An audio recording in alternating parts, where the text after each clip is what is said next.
여러분 안녕하십니까? 광주 MBC 뉴스투데이입니다. 먼저 오늘의 주요 뉴스입니다. 광주 도시철도 2호선의 운명을 결정할 마지막 절차가 오늘부터 진행됩니다. 250명의 시민 참여단이 이틀 동안 토론을 한 뒤 건설 여부를 투표로 결정합니다. 현대차 투자유치 협상이 막바지에 이른 가운데 근로시간 등 두세 가지 안건에 대한 조율이 진통을 겪고 있습니다. 단속과 처벌을 강화해도 음주운전이 그치지 않고 있습니다.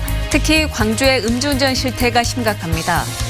광주FC 공격수 나상호 선수가 A매치 국가대표팀에 선발됐습니다. 나상호 선수의 각오와 포부를 들어봅니다. 광주 도시철도 2호선의 운명을 결정할 공론화 마지막 토론이 오늘부터 1박 2일 일정으로 시작됩니다. 2호선을 건설할지 철회할지가 토론에 참여한 시민 250명의 손에 결정됩니다. 김인정 기자입니다. 도시철도 2호선 건설을 결정할 종합토론은 오늘과 내일 1박 2일간 진행됩니다. 공론화위가 채택한 방식은 단순 다수제입니다. 시민 참여단 250명이 도시철도 2호선 건설 찬반 투표를 하고 한 표라도 더 많은 표를 얻은 쪽 의견에 따라 시장에게 줄 권고안을 작성하는 방식입니다. 이용섭 시장님은 공론화 과정이 공정하게 이루어진다면 공론화위원회 공고안을 존중하겠다고 약속을 하셨습니다. 따라서 250명 시민 참여단의 결정이 곧 도시철도 2호선 건설 여부를 결정하게 될 것으로 저희들은 믿고 있습니다. 투표 전에는 1박 2일 동안 공정성을 위해 광주시 공무원을 배제한 찬반 양측의 토론 등 수기 프로그램이 진행됩니다. 쟁점은 도시철도 2호선이 과연 경제성이 있는 교통수단인지, 지하철과 BRT 중 무엇이 더 광주 미래교통체계에 적합한지 등으로 압축될 것으로 전망됩니다. 찬반 측이 이 쟁점들에 대해서 적자폭과 수송 능력 등 서로 다른 숫자를 제시하며 첨예하게 대립하고 있어 현장에서도 논쟁이 이어질 것으로 보입니다. 토론을 마친 시민참여단 250명은 휴대전화 전자투표로 찬반 투표를 진행합니다. 결과는 10일 오후 4시 45분께 집계돼 현장에서 즉시 발표됩니다. 찬반 양측의 기싸움과 공방 속에 3개월간 진행된 광주 도시철도 2호선 공론화가 과연 2호선 건설 여부를 무사히 결정하고 협치의 첫 틀을 닦게 될지가 시민 참여단의 손에 맡겨졌습니다. MBC 뉴스 김인정입니다. 광주시가 민간공원 2단계 사업에 대한 우선 협상 대상자를 선정했습니다. 15개 업체가 참여한 이번 공모에서 최종 선정된 우선 협상 대상자는 중앙공원 1지구가 도시공사, 2지구가 금호산업, 중해공원이 한국토지신탁, 7공원이 라인산업, 오남산공원이 우미건설, 신용공원이 산이건설로 결정됐습니다. 광주시는 우선 협상 대상자와 2020년 상반기에 실시 협약을 체결할 예정이며 이번 공모 사업에서 접수자가 없었던 송정공원에 대해서는 이달 중으로 재공고할 방침입니다. 오늘 오전까지는 흐리다가 오후부터는 고기압의 가장자리에 들면서 차츰 맑은 날씨를 회복하겠습니다. 현재 광주와 전남 지역 곳곳에 여전히 산발적인 빗방울이 떨어지는 곳이 있는데요. 어제부터 이어진 비로 아직 도로가 미끄럽고요. 안개가 짙습니다. 천천히 안전운전하시고요. 연일 흐린 출근길이지만 긍정적인 마음으로 행복한 금요일 출근길 되시기 바랍니다. 어제 우리 지역은 비와 함께 강한 바람이 내내 이어졌었는데요. 현재 전남 곳곳에 내려졌던 강풍특보는 모두 해제된 상태지만 오늘 오전까지 초속 20m 이상의 강한 바람이 이어지겠습니다. 시설물 관리 계속해서 잘해주셔야겠습니다. 적지 않은 비가 내리면서 미세먼지가 일시적으로 해소됐었는데요. 오후부터는 차츰 맑은 날을 회복하면서 미세먼지와 초미세먼지 농도가 모두 한때 나쁨으로 농도가 다시 짙어지겠습니다. 눈에 보이진 않지만 건강에 치명적인 미세먼지 오늘도 주의하셔야겠습니다. 현재 기온 살펴보시면 광주가 12.2도로 어제 같은 시각보다 1도가량 높습니다. 한낮 기온은 광주가 17도, 장성 16도 등으로 어제보다 1, 2도가량 낮겠습니다. 현재 대부분 지역이 흐린 가운데 목포와 무안은 16도, 영암과 강진의 낮 기온은 17도가 예상되고요. 낮부터는 다시 맑은 날을 회복하면서 곡성의 낮 기온은 16도, 구례는 17도를 보이겠습니다. 날씨였습니다. 광주형 일자리 논의가 막바지로 치닫고 있습니다. 현재 두세 가지 안건에 대해 막판 진통을 겪고 있는데요. 민주당 홍영표 원내대표는 다시 한번 광주에 내려와서 조속한 합의를 당부했습니다. 정용욱 기자입니다. 지역 노동계가 참여하고 있는 광주시 투자유치 추진단은 주당 근로시간을 40시간으로 하자고 현대차에 제안했습니다. 하지만 현대차는 주당 44시간을 고집하고 있는 것으로 알려졌습니다. 근로시간에 예민한 건 임금 규모와 맞물려 있기 때문입니다. 초임 연봉을 3,500만 원이라고 가정하고 주당 44시간을 일해 이 돈을 받는다고 한다면 주당 40시간의 경우 연봉이 3,200만 원 수준으로 낮아진다고 노동계는 주장합니다. 계획대로라면 차량 생산이 시작되는 2020년에는 최저임금 등이 더 올라 광주형 일자리가 저임금 일자리로 전락할 거라는 겁니다. 앞으로 2021년도 생활임금이나 최저임금을 계산하면 최저임금의 수준에 가까운 임금이 될 수밖에 없다는 거죠. 또 원하청 관계 개선이나 노조의 경영 참여 문제 등도 이견이 좁혀지지 않고 있습니다. 애가 타는 건 광주시입니다. 국회 상임위의 내년도 예산심사 소위가 늦어도 14일이면 모두 끝나는 만큼 그 전까지는 합의를 이끌어내야 했습니다. 민주당 홍영표 원내대표는 다시 광주를 방문해 시간이 없다고 압박했습니다. 모든 일이 때가 있지 않습니까? 이걸 이번에 놓치면 아까도 말씀드린 대로 지금 이제 내년에는 뭐 전혀 정부 예산은 지금 올해 지금 11월 말이면 다 결정이 되는데 하고 싶어도 하지 못하는 거죠. 이 판을 이어나가려고 하는 의지는 양측 모두 강해 보입니다. 그래서 광주시 투자유치 추진단은 또다시 현대차를 찾아갔고 주말 사이라도 협상을 계속하겠다는 입장입니다. 광주형 일자리 합의가 막판 상고를 겪고 있습니다. MBC 뉴스 정용욱입니다. 광주지검은 하청업체로부터 억대 뇌물을 받은 혐의로 제2순환도로 1구간 관리업체 대표 55살 정모 씨를 구속 기소하고 정 씨의 뇌물을 준 51살 임모 씨를 불구속 기소했습니다. 정 씨는 2011년부터 2017년 사이 순환도로 시설관리 업무 도급계약을 갱신하는 대가로 임 씨에게서 현금 3억 1천만 원과 승용차 등을 제공받은 혐의입니다. 참여자치 21은 1구간 제업상과 시설물 관리업체 선정 과정의 비리 의혹과 관련해 광주 순환도로 투자의 실소유자인 맥쿼리 인프라에 대해서도 철저히 수사하라고 촉구했습니다. 광주시의회가 광주복지재단에 대한 행정사무조사권 발동을 검토하기로 했습니다. 광주시의회 환경복지위원회는 복지재단에 대한 행정사무 감사에서 사무처장 채용 과정의 규정 위반과 매점 불법 운영, 그리고 감사자료 허위 제출 등의 문제가 잇따라 드러났다며 총체적 업무 부실을 확인하기 위해 행정사무조사권 발동을 검토하기로 했습니다. 행정사무조사권은 제적 3분의 1 이상의 발의와 출석 의원 과반수 찬성으로 발동하게 됩니다. 음주운전 사고가 잇따르자 정부가 음주운전 처벌 기준을 강화하고 경찰도 집중 단속하겠다고 했었죠. 그런데 음주운전을 하는 사람들은 이에 아랑곳하지 않는 것 같습니다. 특히 광주 지역의 음주운전 실태가 심각해 전국에서도 손꼽힐 정도입니다. 남궁욱 기자가 취재했습니다. 새벽 시간 검은색 승용차가 광주 상무지구 이면도로를 비틀거리며 움직입니다. 후진하다 결국 다른 차를 들이받고 앞을 막아선 경찰차도 들이받은 이 운전자. 술도 거나하게 취해 있었고 알고 보니 차도 다른 사람 것이었습니다. 혈중 알코올 농도는 면허 취소 수치를 한참 넘긴 0.186%. 신호 대기 중이던 자동차를 잇따라 들이받더니 운전자가 차를 버리고 달아납니다. 광주시 서남동에서 발생한 이 교통사고의 운전자는 혈중 알코올 농도가 0.127%였습니다. 음주운전자가 몰던 차에 치여 뇌사 상태에 빠진 윤창호 씨 사건을 계기로 처벌을 강화하는 법이 발의됐고 문재인 대통령도 단속 기준을 강화하라는 지시를 내렸지만 음주 사고는 계속되고 있습니다. 특히 광주 지역의 음주운전 실태가 심각합니다. 정부가 단속을 강화하겠다고 밝힌 이후 경찰청이 음주 사고가 많이 일어난 상위 30개 지역을 특별 단속하겠다고 했는데 광주가 유독 많았습니다.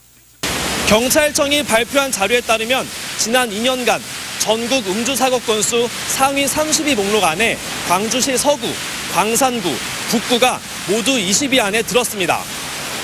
전국엔 254개 경찰서 관할 지역이 있는데 광주에 있는 5개 경찰서 중 3곳이 불명예 리스트에 이름이 올라간 겁니다. 음주운전은 한순간에 한 개인은 물론 가정 전체를 무너뜨릴 수 있는 중대한 범죄이기 때문에요. 저희 경찰청에서는 강력하게 단속할 것이고요. 지난해 광주에서는 음주운전 사고로 9명이 숨지고 1,200명이 넘는 사람이 다쳤습니다. MBC 뉴스 남궁욱입니다. 이런 와중에 어젯밤 광주시내에서 또 음주운전으로 인한 사고가 일어났습니다. 어제 저녁 7시쯤 광주시 북구 매곡동의 한 교차로에서 54살 김모 씨의 승용차가 차선을 넘어 26살 이모 씨의 승용차 등 차량 2대를 잇따라 들이받았습니다. 이 사고로 김 씨 등 2명이 다쳐 병원으로 옮겨졌습니다. 경찰은 김 씨가 혈중 알코올 농도가 0.104%인 점으로 미뤄 음주운전을 하다 사고를 낸 것으로 보고 정확한 경위를 조사하고 있습니다. 광주지검 공안부는 새마을금고 중앙회 박차훈 회장을 금품 제공 등의 혐의로 기소했습니다. 박 회장은 지난 2월 중앙회장 선거를 앞두고 대의원 93명 등 새마을금고 회원 111명에게 1,500만 원어치의 금품을 제공한 혐의를 받고 있습니다. 박 회장은 그릇 세트와 과일 세트 등을 전국의 대의원에게 우편으로 보냈다가 전남 지역 한 대의원이 선거관리위원회에 신고하면서 검찰의 수사를 받았습니다.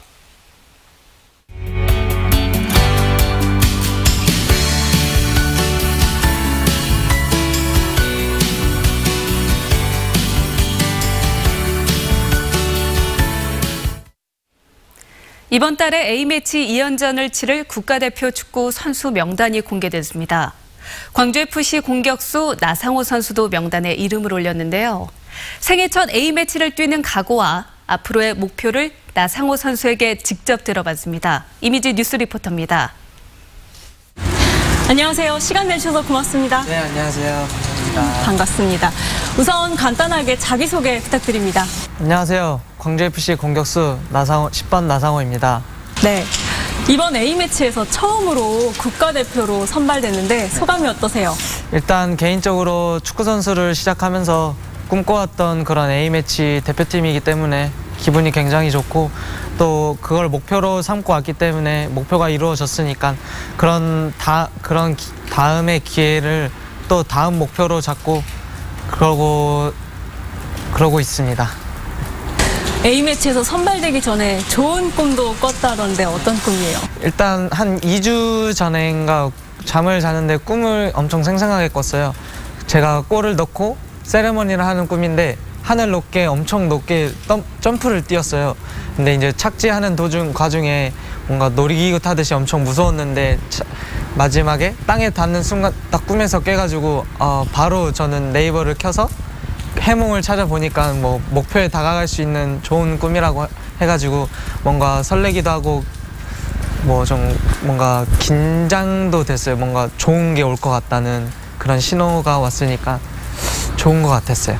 네, 정말 올해 활약이 눈부십니다. 아시안게임에서 금메달도 땄고 또 이번에 뛰고 있는 리그에서도 최다 득점, 최다 MVP 이 기록을 이어가고 있는데 지금 현재까지 본인을 평가한다면 좀 어떻게 평가하고 싶으세요? 더 많이 부족하다는 그런 느낌을 받고 있고요. MVP는 저희 팀이 일단은 도와주고 선수들이 또 많이 도와줬기 때문에 그런 MVP 득점 그런 부분에서 1위를 하고 있지 않나 싶어요. 그래도 이번 아시안게임에서의 그 경험이 좀 이후에 경기력 향상에 좀 도움이 됐나요? 어떤가요? 처음에 돌아왔을 때는 자신감이 많이 떨어져가지고 저도 마음이 복잡하고 그랬는데 감독님, 코치님께서 뭐 좋은 말씀 해주시고 또 그러다 보니까 저 스스로 자신감도 올라오고 또 거기 해외에 대한 아시안 거기에 대한 여유가 생기다 보니까 지금 뭐 리그 플레이 할 때나 좀 더 여유 있게 플레이할 수 있어서 조금 침착해진 것 같아서 저도 스스로 조금 그런 부분을 배웠다고 생각하고 있어요. 아마 이번 A매치도 좋은 경험이 되겠군요. 그쵸, 뭐 좋은 경험이 돼야 저도 스스로 더 성장할 수 있는 계기가 될 것 같아요. 국내 팬들 사이에서는 이번 A매치 선발을 보고 우리 나상호 선수처럼 새 얼굴에 대한 관심이 그리고 기대가 좀 높은 것 같습니다.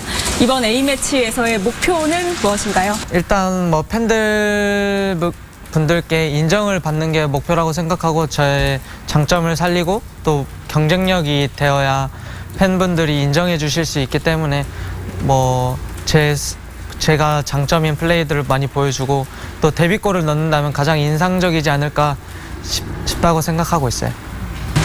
가장 장점이라고 생각하는 건 뭐예요? 일단 뭐 돌파력이라든지 침투 부분에서 저의 장점이라고 생각하기 때문에 그 부분들을 잘 살려야 될 것 같아요. 자신 있으시죠? 저야 뭐 물론 자신 있죠. 네. 또 올해도 이제 거의 마무리 단계잖아요. 그래서 축구 선수로서 올해 이루고 싶은 목표가 있다면 또 뭔지 궁금해요. 일단은 지금 마지막 경기를 남겨둔 상태에서 득점 1위 부분과 또 MVP 그대로 지켜가는 게 일단 목표고, 또 A매치에 발탁이 되었으니까 데뷔전도 치르고 더더욱 좋다면 뭐 데뷔골도 넣을 수 있었으면 그게 올해 마지막 목표인 것 같아요. 알겠습니다. 나상호 선수 응원 많이 하겠습니다. 오늘 말씀 고맙습니다. 네, 감사합니다. 민주당 송갑석 의원이 세계 수영대회 조직위가 부담해야 하는 국제수영연맹 등의 법인세와 참가 선수 소득세 등 50억 원을 감면해주는 조세특례 제한법 개정안을 대표 발의했습니다. 이번 개정안은 조직위의 재정난을 해결하기 위해 대회를 안정적으로 개최할 수 있도록 하기 위한 것으로 20여 명의 여야 의원들이 공동 발의했습니다.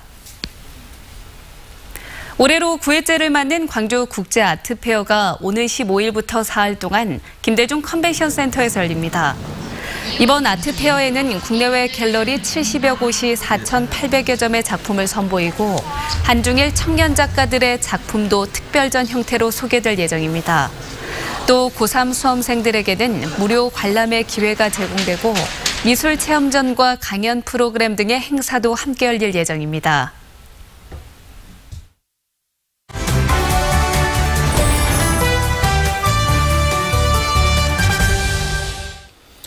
조선후기 방랑시인 김삿갓은 전국을 돌아다녔지만 특히 화순의 절경에 크게 감탄했다고 전해집니다. 네, 오늘은 가을 정취가 물씬나고 김삿갓의 발자취도 느껴볼 수 있는 화순으로 가보도록 하겠습니다. 정수정 작가 나와 있습니다. 안녕하십니까? 네, 안녕하세요.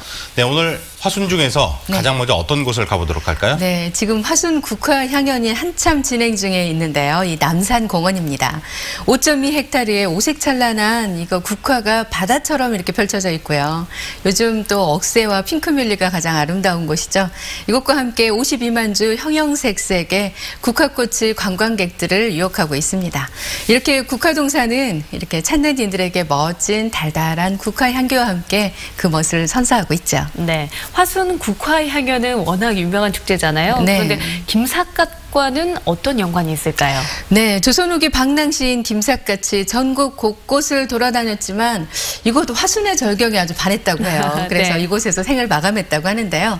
그 가을 정취의 대명사의 국화 축제의 국화 향연과 함께 남산공원 일원에서 이 김삿갓의 발자취도 찾아볼 수 있는 시간이 준비됐습니다.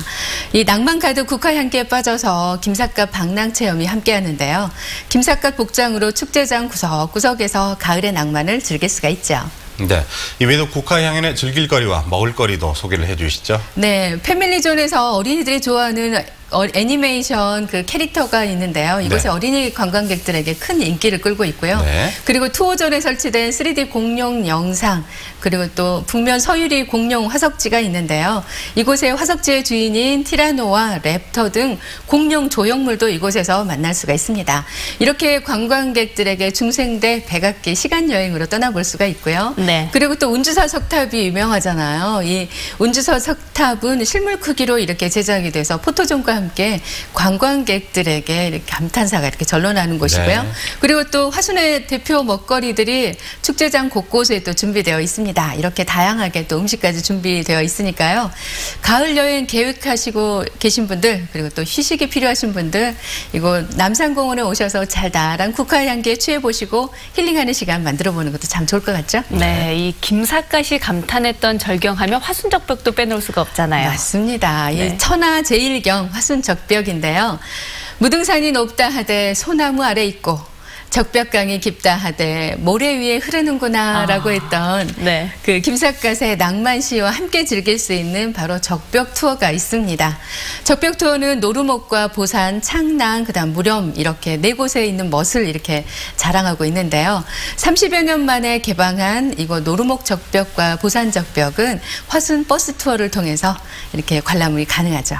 네, 저도 작년에 다녀왔는데 그 적벽에 써진 글씨를 그 망원경으로 이렇게 봤던 기억이 납니다. 알겠습니다. 네. 자, 예약하려면 어떻게 해야 되죠? 네, 전화 예약은 받지 않고요. 그리고 화순 적벽 투어 홈페이지를 통해서 예약이 가능합니다. 올해 적벽 투어는 11월 25일까지 이렇게 수요일, 토요일, 일요일 이렇게 진행하고요. 네. 또 코스로는 화순 읍을 출발해서 이석 커뮤니티 센터, 그다음에 1전망대 거북섬도 돌아보고요. 2전망대 보산 적벽과 노루목 적벽을 다녀보고 여기에 대숲길, 망미정, 또 망향정 이렇게 커뮤니티 센터를 거쳐서 규남박물관 그리고 이석 은행나무가 있는데요. 네. 이곳에서 지금 멋진 이렇게 노랗게 물들은 은행나무에서 사진도 이렇게 찍어보고 또 이용대 체육관 앞까지 3시간 10분이면 충분히 다녀볼 수가 있습니다. 그리고 또 적벽 투어 없이도 이렇게 다녀볼 수 있는 적벽이 있는데요. 이것이 네. 바로 무렴적벽과 바로 창낭적벽입니다. 이 무렴적벽은 또 무렴정에서 이렇게 관람을 할 수가 있고요. 무엇보다 창낭적벽은 이 관람이 가능한 전망대를 최근에 이렇게 만들었어요. 그래서 이른 아침 물안개가 번져 올 때 이렇게 들려보시면 붉게 물들어가는 적벽과 함께 이곳 적벽과 함께 이 쪽빈 물길은 너무나 아름다운데요. 정말 환상적입니다. 여기에 또 깊어가는 가을, 또 달달한 국화 향기에 또 취해보고 또 적벽의 정취에 취해볼 수 있는 화순으로의 여행은 어떨지 싶습니다. 네, 자, 화순을 또 추천을 해주셨습니다. 오늘 말씀 잘 들었습니다. 고맙습니다. 네, 고맙습니다. 감사합니다.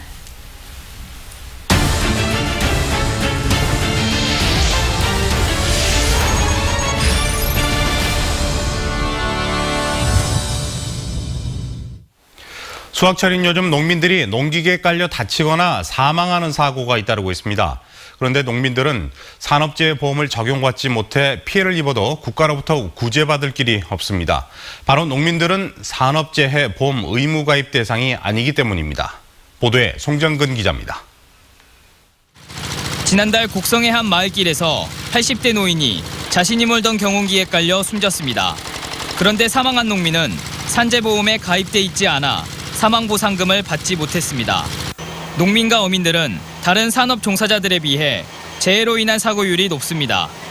실제로 지난 2012년부터 2015년까지 농민들의 재해율은 일반 근로자보다 평균 2배가량 더 높았습니다. 근데 농업 같은 경우는 그 건설업에 비해서도 한 2~3배 더 높으니까 예, 제일 높죠. 농업 자체의 어떤 그 특성이 위험한 그런 산업이니까. 하지만 농민들은 일반 근로자와 달리 자영업자라는 이유로 산재보험에 적용받지 못하고 있습니다. 이러다 보니 농민들은 민간에서 운영하는 안전보험을 개인적으로 가입해야 하는데 이마저도 가입률이 낮습니다. 전남 농민은 10명 가운데 3명 정도만 보험에 가입했고 어민은 10명 중 1명만 보험에 가입했습니다. 정부나 지자체에서 보험료의 70%를 지원해주지만 의무가입이 아닌 데다 나머지 보험료가 부담돼 가입을 꺼리고 있습니다. 때문에 농민들을 보험에 의무로 가입시켜야 한다는 법안이 발의되기도 했지만 정부가 많은 예산이 들어가는 것을 부담스럽게 느끼면서 결국 임의가입 방식으로 법안이 통과됐습니다. 우리가 요구하는 내용의 보장성을 다 넣어주게 되면 예산의 금액이 너무 많다. 그리고 실제로 농사를 짓는 사람들이 구체적으로 정확하게 농민이다라고 규정할 수 있는 규정 근거가 약하기 때문에 도덕적 해이나 다른 부분이 생길 수 있어서 문재인 대통령이 후보 시절 농어민 산재보험을 도입해 농어민 복지를 확대하겠다고 공약한 만큼 지금이라도 다시 농민들의 산재보험 의무가입 논의를 시작해야 합니다. MBC 뉴스 송정근입니다. 광주도시공사는 생계급여 수급자 등에 한정됐던 임대아파트 입주 신청 자격이 가구당 월평균 소득의 50% 이하인 도시근로자까지 확대됐다고 밝혔습니다. 해당되는 아파트는 하남시형 2단지 120여 가구와 금호시형 3단지 30여 가구 등이며 주민센터에 신청하면 2~3달 뒤 계약 체결이 가능합니다. 문화전당과 전대병원을 잇는 일명 인쇄거리 확장 공사의 길이 열렸습니다. 광주지법 1행정부는 아시아문화전당이 광주시를 상대로 낸 인쇄거리 교통영향평가 심의 요구 소송에서 영향평가를 하지 않아도 된다며 광주시에 손을 들어주었습니다. 문화전당은 지난 2016년 문화전당에서 인쇄길 215m 도로 확장 공사와 관련해 광주시에 교통영향평가를 다시 열어달라고 요구했지만 광주시가 이미 의결된 사안이라며 받아들이지 않자 소송을 냈습니다. 2년 넘게 공석인 광주교대 총장 1순위 후보로 과학교육과 최도성 교수가 선출됐습니다. 총장 임용 후보자 선거에서 최 교수는 57.3%를 얻어 1위를 기록했고 42.7%를 득표한 국어교육과 염창권 교수는 2위를 기록했습니다. 광주교대는 두 교수에 대한 검증을 마치는 대로 1, 2위 후보를 교육부에 추천할 예정입니다. 광주교대는 지난 2016년부터 최근까지 3차례에 걸쳐서 총장 후보를 추천했지만 교육부가 임용을 거부해 지금껏 총장 자리가 공석입니다.